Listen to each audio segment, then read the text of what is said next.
What's going on, guys? It's Hi, and I've just made it into Mount Rainier National Park for the first time of 2019. It is just an absolutely beautiful day today. Blue skies with little patches of clouds, and as you can see here, there's still a bunch of snow left.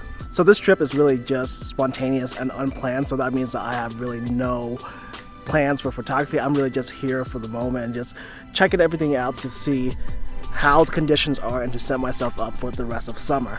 Today I broke my rule of not coming into Mount Rainier before May 1st because if you didn't know, from November 1st to May 1st, Mount Rainier has a requirement that you have to carry tire chains inside your car, and sometimes you have to have the tire chains on, and that's fine because it's for the people's safety. I mean, it snows quite a bit up here, so having tire chains is kind of a no-brainer. That being said, with winter, going inside Mount Rainier also becomes a little bit complicated because as the snow starts falling down, the gates into Mount Rainier are often closed, and you really have to wait for the road workers or the national park to really say that it's okay to finally come in. And with that, it's often, from what I've seen, it's not really open until 9 a.m.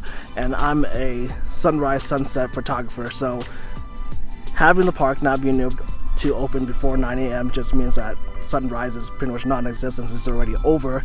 Then on the flip side, you think that you can just come in a little bit later and do sunset photography, but then that in itself, to me, it's even worse. So for me personally, I don't even do sunset photography at Mount Rainier during the winter time because if you stay later in the day, you have the chance of having the gates in and out of Mount Rainier closed in on you. And obviously, if you're stuck in here and a snowstorm comes, I mean, it snows a lot here. I mean, look at this pile of snow. It's taller than that bus, and it's pretty much the size of a building. So if you get caught in here, you're kind of screwed, and you have a really good chance of dying.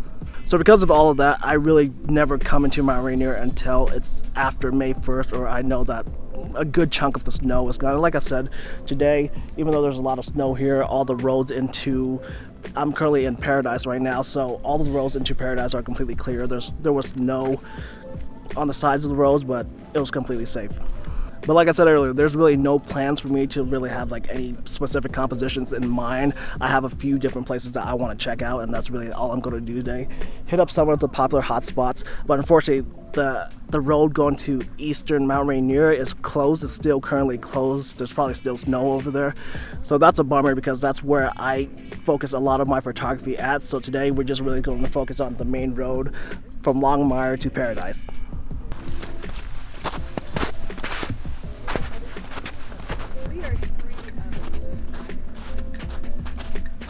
You know, I'm actually kind of surprised of the amount of snow still up here. I mean, it's April 30th today, so the last day of April.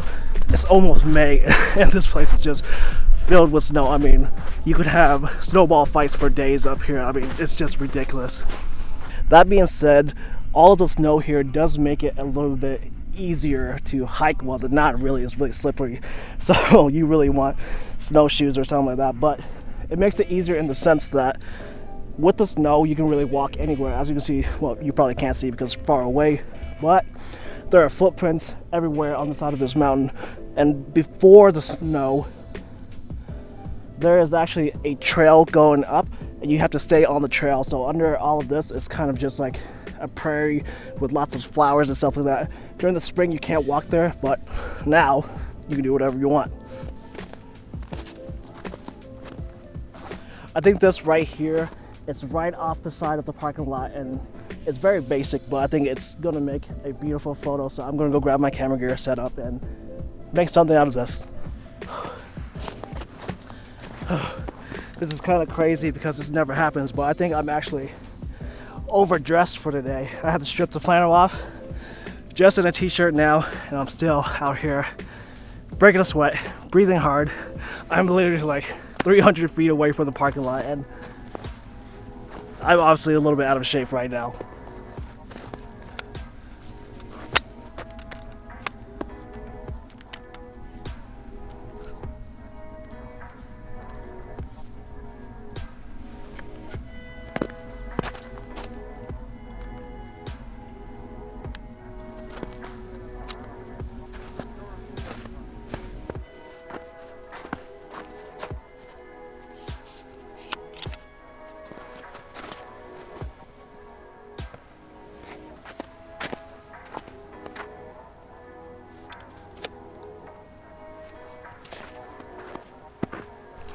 Okay, so the Sony a7R III 24-70 f2.8 is out with the wine country camera filter system, and everything's ready to go. I got my composition, but today, as you can see, I'm actually at 70 millimeters right now, which is really close for how close I am to Mount Rainier. So the mountain is just filling up the entire frame.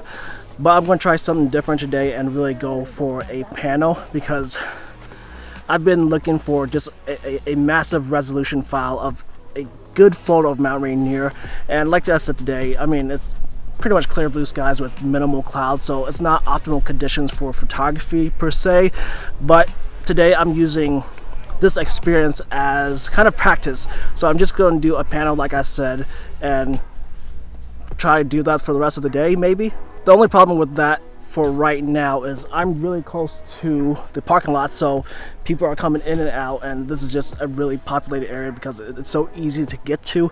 So I would have to do some manipulation and just really clone and edit people out of the way, and maybe fix up some of the snow that has footsteps everywhere. If you're new to panoramas, it's pretty straightforward. You essentially put your camera in vertical orientation. You can of course do it in any orientation you want, but this is just the most popular way of doing it.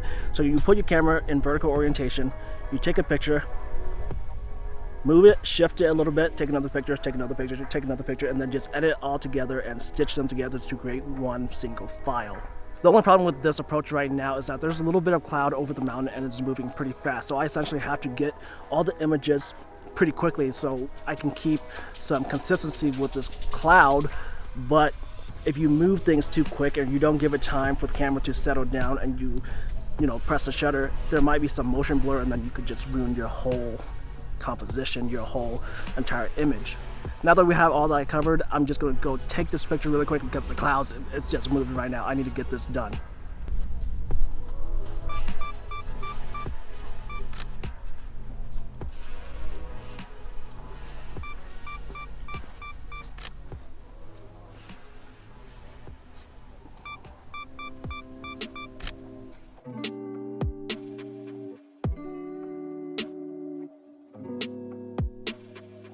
So I've just finished up the panorama, and a few things to point out. If you're going to do this, obviously have your tripod leveled, and because when you shift and pan your camera for the panorama, if you don't have it leveled, you're going to have it skewed, and essentially when you crop in to get your final composition, you're going to lose some resolution from all that cropping. And another thing, today I am not using a shutter release cable, which is recommended because it just makes shifting and taking the picture a lot easier without getting the hand motion inside your camera.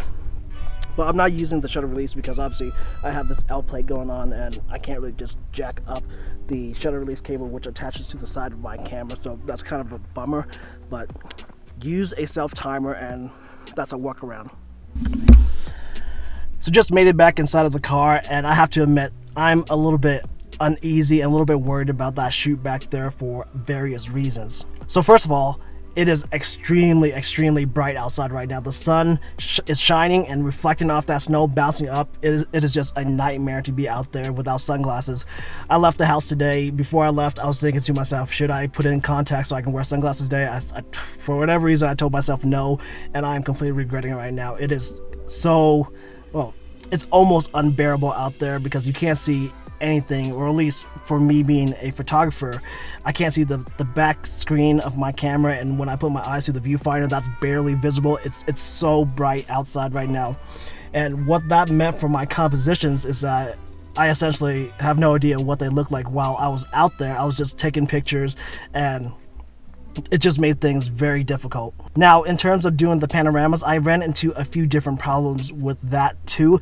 First of all, I leveled out my tripod to a degree, but I don't think I did a very good job at it. So I'm thinking that my images are going to be warped like I was explaining earlier. So that's problem number one. Problem number two was that there were a lot of people walking back and forth in front of me and in my compositions. And like I said, out there, I was just going to clone them out.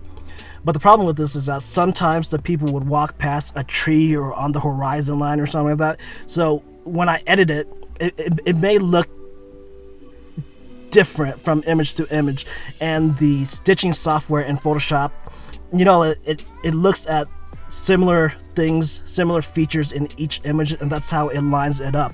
So if you have things that are warped and skewed, that may make things a little bit difficult. So I might have a little bit of a hard time getting a good stitching panorama.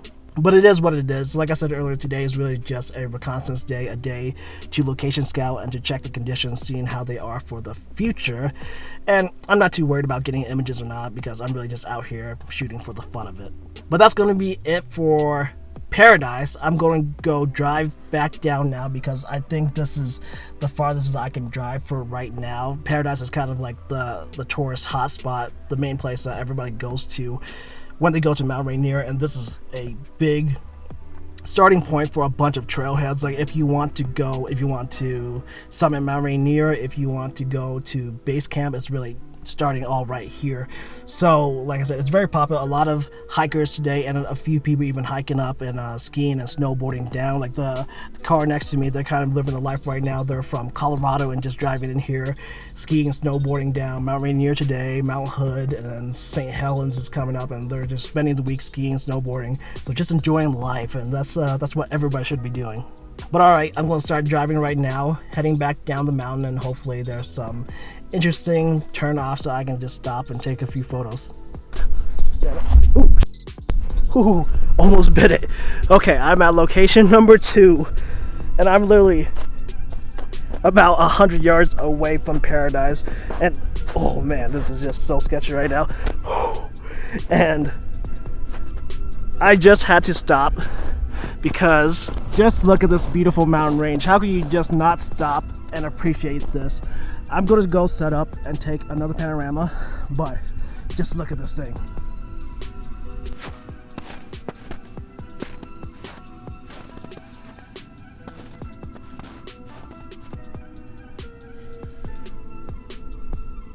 I've set back up and I'm ready to shoot, but right now I'm thinking that this is a location that's complicated, because it's more pretty to look at than to actually take pictures, because here I'm essentially on top of a snow pile right next to a parking lot. So there are a bunch of spikes in the ground, there are stop signs and just road signs in general.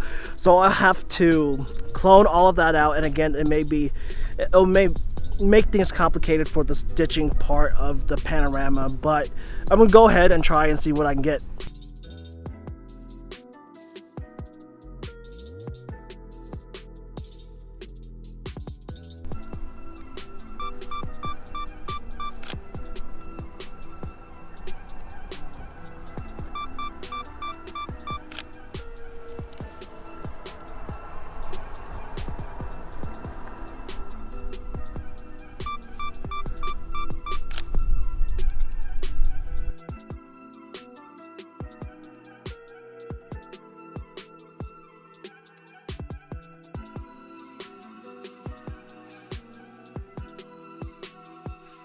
So done with another panorama, and from what I saw in the back of the viewfinder when I was taking the pictures, everything looked pretty decent, but I don't know.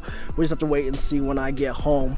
But the thing with this particular location, right now there are a lot of patchy clouds and they're moving pretty quick. I use a pretty fast shutter speed, so the speed of the clouds shouldn't really affect my images, but the main thing that I'm concerned about is that because the clouds are moving so quick and the sun is shining through them, the light conditions are changing and they're affecting the way that the mountain looks. So between image to image there might be a minor difference, and that's what I'm kind of worried about.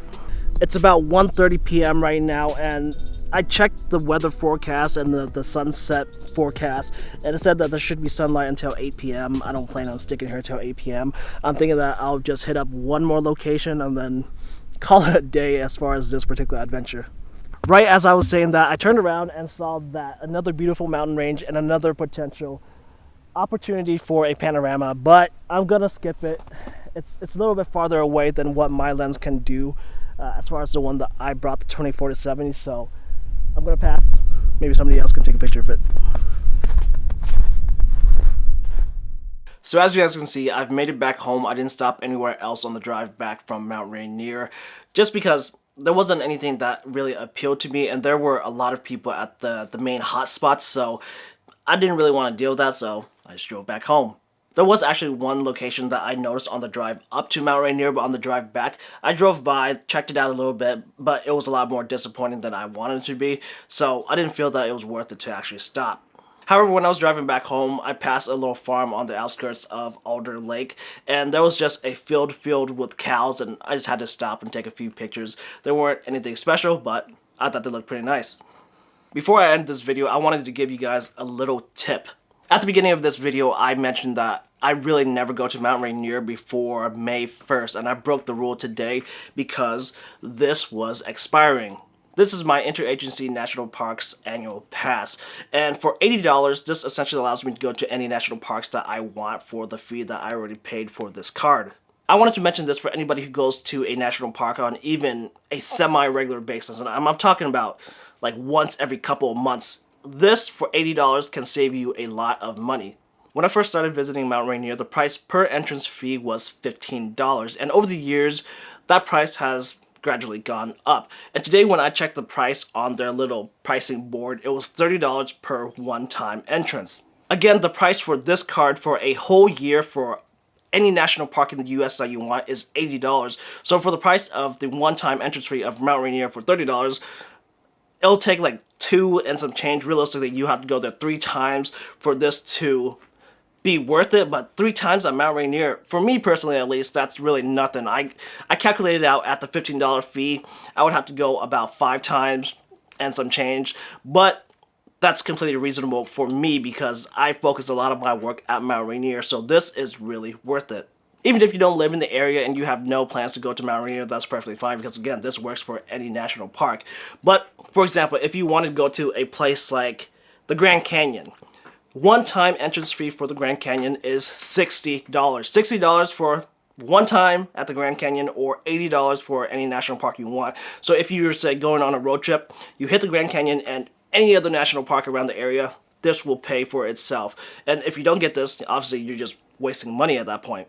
Luckily, when I was checking the pricing board, the price for this interagency annual pass has not changed. It's still $80, and it seems like with the price increases of the various national parks, it just seems like the national park organization is really pushing people towards this card, or at least people who have the sense to check the math to see if it's worth it. But again, I think this is completely worth it, and I would highly, highly recommend anybody who plans to go to any national parks twice, 3 times, this would be completely worth it. But that's going to be it for this video. It was a little bit hectic and unplanned because I didn't plan anything at all. I just went to Mount Rainier to see how it was. But that being said, I learned a lot about the current conditions, and I think I have a good idea of when to go and when to check everything out for the near future. If you enjoyed this video, make sure to give it a thumbs up. Share it around, comment down below with any thoughts or questions that you may have. Don't forget to subscribe to this channel for more content. Thank you for watching this video, and I'll see you guys in the next one.